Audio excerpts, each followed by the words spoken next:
అధికార పక్షం ఎంత బలంగా ఉండాలో ఒక రాష్ట్రంలో ప్రతిపక్షం కూడా అంతే బలంగా ఉంటేనే రాష్ట్రం చక్కగా ముందుకెళ్తుంది. కానీ దురదృష్టవశాత్తు పోయినసారి ఈసారి కూడా ప్రజలు వన్ సైడెడ్ తీర్పు ఇవ్వటం అనేటువంటిది మనం చూసాం. 151 సీట్లు వాళ్ళకి ఇచ్చారు గతంలో. ఇప్పుడు 164 సీట్లు కూటమికి ఇచ్చారు. ఇచ్చినప్పటికీ నామమాత్రంగా ఉండి 11కే పరిమితం అయినప్పటికీ కూడా తన బాధ్యత నుంచి తప్పించుకొని ఇప్పుడు అందరూ కూడా జగన్మోహన్ రెడ్డి గారి నుంచి కోరుకుంటుందేంటి?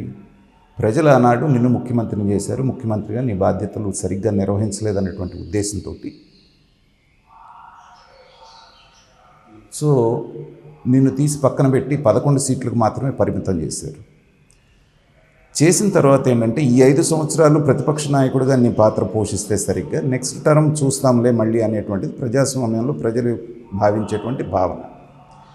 దాని నుంచి తప్పించేసుకొని అసెంబ్లీకి రాకుండా తిరుగుతూ ఎప్పుడో 3 నెలలకి 4 నెలలకి 2 నెలలకి ఒకసారి మీటింగ్ పెట్టి లేస్తే మనిషిని కాదు, నేను లేస్తేనే అసలు చంద్రబాబు నాయుడిని అంత చూస్తాను, లేకపోతే వాళ్ళని చూస్తా వీళ్ళని చూస్తా, వచ్చేది మనమే, వాళ్ళని చేద్దాం అది చేద్దామని మామూలు మాటలతోటి కబుర్లతోటి కాలక్షేపం చేస్తున్నటువంటి జగన్మోహన్ రెడ్డిని 2.0 అంటే ప్రజలు నవ్వుకుంటున్నారు ఇవాళ.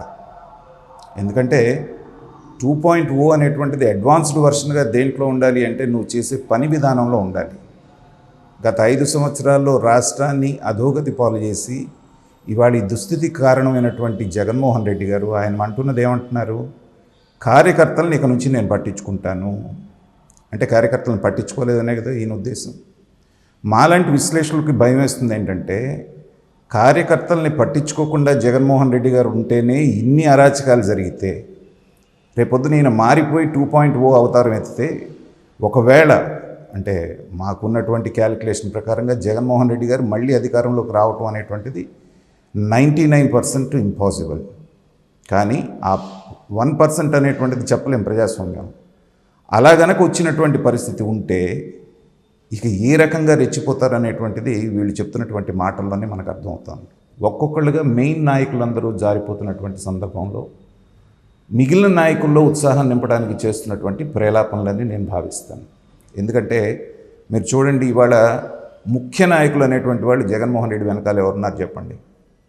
ఒక అంబటి రాంబాబు, ఒక రోజా తప్పితే కాస్త పేరున్న సుబ్బారెడ్డి గారు ఎక్కడున్నారో తెలియట్లేదు, ఈ మధ్య కనపడట్లేదు ఆయన. కాబట్టి ముఖ్య నాయకులు అనేటువంటి వాళ్ళు అయితే పార్టీ విడిచిపెట్టి వెళ్ళిపోయారు. బొత్స సత్యనారాయణ గారు బయటకు వచ్చి మాట్లాడి ఎన్ని రోజులైందో మీరు విన్నారా? ఈ మధ్యకాలంలో చూసారా?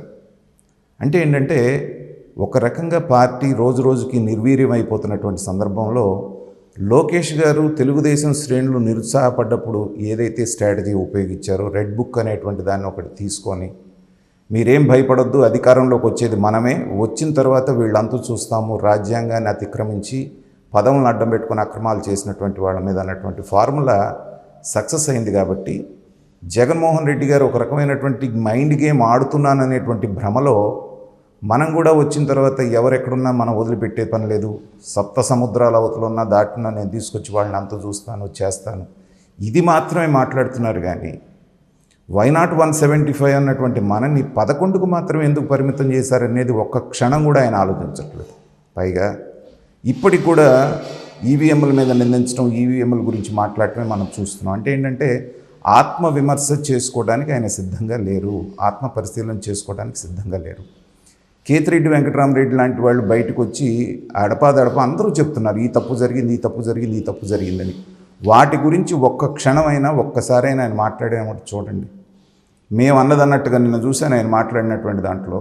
మనం చెప్పింది చెప్పినట్టు చేసాం, బ్రహ్మాండంగా చేసాం, మాట మీద నిలబడ్డాం. మరి ప్రజలు నిన్ను ఎందుకు ఓడిచ్చారు? అంటే వాళ్ళకి కావాల్సింది ఏదో నువ్వు చేయలేదు. కాబట్టి అలాంటి సందర్భం ఉన్నప్పుడు ఏంటంటే ఖచ్చితంగా ప్రజలు తిరస్కరించేటువంటి అవకాశం ఉంది. కాబట్టి దాన్ని మీరు గమనించకుండా నాకు 2.0 అయ్యాను లేకపోతే ఇంకేదో అయ్యాను అంటే ఏంటంటే ప్రజలు నమ్మేటువంటి పరిస్థితి లేదు. జగన్మోహన్ రెడ్డి గారు తన పందా మార్చుకున్నంత వరకు ఆయనకి ఏ రకమైన ఉపయోగం ఉండదు. క్లియర్గా అర్థమవుతుంది ఏం జరగబోతుంది అనేటువంటిది. ఎందుకంటే చంద్రబాబు నాయుడు గారు ఆట ఎలా ఉంటుందంటే జగన్మోహన్ రెడ్డి గారి లాగా ఏదో చేశారు, కొట్టారు, పడేశారు, లేకపోతే ఇది చేసేసారు, అయిపోయారు, ఇలా ఉండదు. మీరు గమనించండి, గత 6-7 నెలలుగా గ్రాడ్యువల్గా అన్ని వైపుల నుంచి జగన్మోహన్ రెడ్డి గారిని ఒక్కొక్క సమస్యను చుట్టుముడుతూ ఉన్నారు. జత్వానీ కేసు మొదలుకొని నిన్న వచ్చినటువంటి కాకినాడ సీ పోర్టు వరకు అన్ని వేళ్ళు ఎటువైపు చూపిస్తున్నాయనేటువంటి ఆధారాలు అనేటువంటి వాటన్నిటినీ సేకరించి సిద్ధంగా పెట్టుకున్నారు.